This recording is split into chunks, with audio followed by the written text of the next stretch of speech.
ओम नमः शिवाय। शिव जी सदा सहाय। ओम नमः शिवाय। गुरु जी सदा सहाय।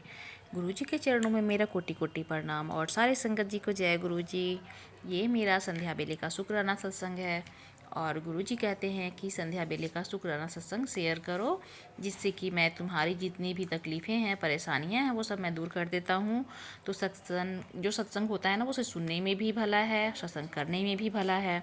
तो ज़रूर आप लोग सत्संग कीजिए। जो संगत लोग गुरु जी से जुड़े हुए हैं तो ज़रूर सत्संग सुनिए और सत्संग कीजिए। तो बहुत ही गुरु जी का जो आशीर्वाद है ना, बहुत ही ज़्यादा हमें मिलता है और गुरु जी हर वक्त हमारे साथ होते हैं। तो मैं सत्संग कर रही थी घर में अपने बच्चों के साथ में।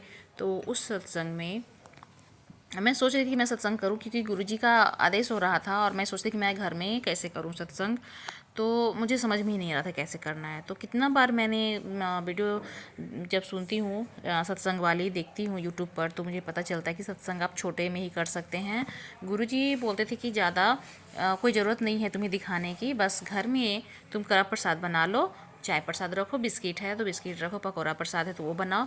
वो सब भी नहीं करना चाहती हो, बस चाय बिस्किट से भी तुम सत्संग कर सकती हो अपने घर में। तो गुरुजी बोलते नहीं है कि तुम दिखावा करो।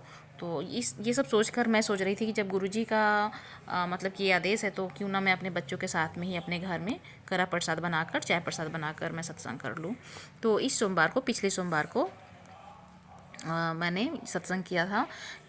1 सवा घंटे का मैंने सत्संग किया। तो उसमें मैंने कड़ा प्रसाद बनाए और चाय चाय प्रसाद और जल प्रसाद मैं यहाँ पर रखी गुरु जी के सामने में। और उसके बाद में 1 घंटे का प्लेलिस्ट लगाकर हम लोग वहाँ पर सत्संग में बैठे और फिर जो हम लोग के साथ सत्संग हो रहा था वो हम लोगों ने आपस में शेयर किया, क्योंकि बहुत सारे सत्संग होते रहते हैं घर में। उसके बाद गुरु जी का जो भजन होता है उसे लगाकर हम लोगों ने वहाँ पर डांस किया, क्योंकि गुरुजी को डांस मतलब कि बहुत पसंद आता था और वो स्कैन कर लेते थे कि जो बीमारियाँ हैं शरीर में वो उन्हें दिख जाती थी।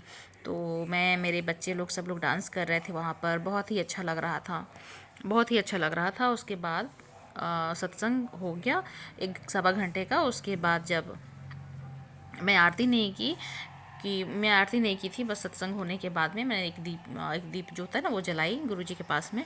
तो उतना ही करके, और जब 1 घंटा 1 सवा घंटा का जब सत्संग हो गया तो उसके बाद मैं वहाँ से हलवा प्रसाद उठाती हूँ और उसका चाय प्रसाद उठाती हूँ। तो चाय प्रसाद में ना एक फेस बना हुआ था, तो वो लग रहा था कि वो साक्षात शिव जी ही हैं।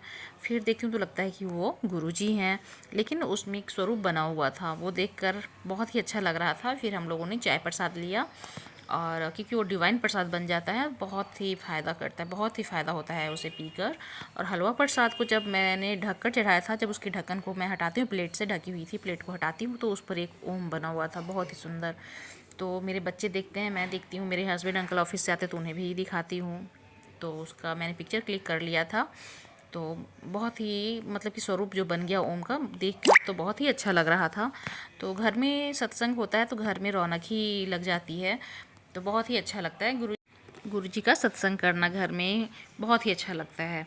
तो मतलब कि सोमवार को मैंने सत्संग किया था और उसके बाद आज है 22 नवंबर, शुक्रवार का दिन है। तो मैं शुक्राने जो होते हैं ना गुरु जी के, वो मैं सत्संग शेयर कर रही थी। तो आज मेरा मन था कि मैं आज गुरु जी का फिर से घर में सत्संग करूं, लेकिन आज पता नहीं हो भी नहीं पाया। और पता नहीं क्या नेगेटिविटी आ जाती है, मन मेरा बहुत अजीब सा लगता है, मेरा मन ही नहीं कर रहा था। लेकिन बहुत इच्छा हो रही थी अंदर से कि मैं गुरु जी का जो है ना वो सत्संग करूं घर में, छोटा सा ही करूं लेकिन करूं ज़रूर 1 घंटे के लिए। उससे घर में बहुत ज़्यादा ही पॉजिटिविटी आती है, वो ज़रूर करना चाहिए और सब संगत को करना चाहिए। जिनके पास कुछ भी नहीं है करने के लिए, वो घर में कर सकते हैं सत्संग, बस बिस्किट और चाय से भी कर सकते हैं गुरु जी का सत्संग। तो मैं अब सोच रही थी कि मैं ज़रूर करूँगी। आज तो मैं शुक्रवार को नहीं कर पाई, लेकिन सोमवार को मैं ज़रूर करूँगी गुरु जी का सत्संग, क्योंकि सत्संग करने से और सत्संग सुनने से बहुत सारे हमारे जो कष्ट होते हैं वो कट जाते हैं। और मैं सत्संग सुनती हूँ और दिन भर सुनती हूँ, जब भी मुझे मौका मिलता है तो मैं ज़रूर सुनती हूँ। और गुरु जी का मैसेज भी आता है कि तुम्हारे सत्संग सुनने से मैंने तेरे कष्ट काट दिए हैं। तो जय गुरु जी, शुक्राना गुरु जी। ओम नमः शिवाय। शिव जी सदा सहाय। ओम नमः शिवाय। गुरु जी सदा सहाय।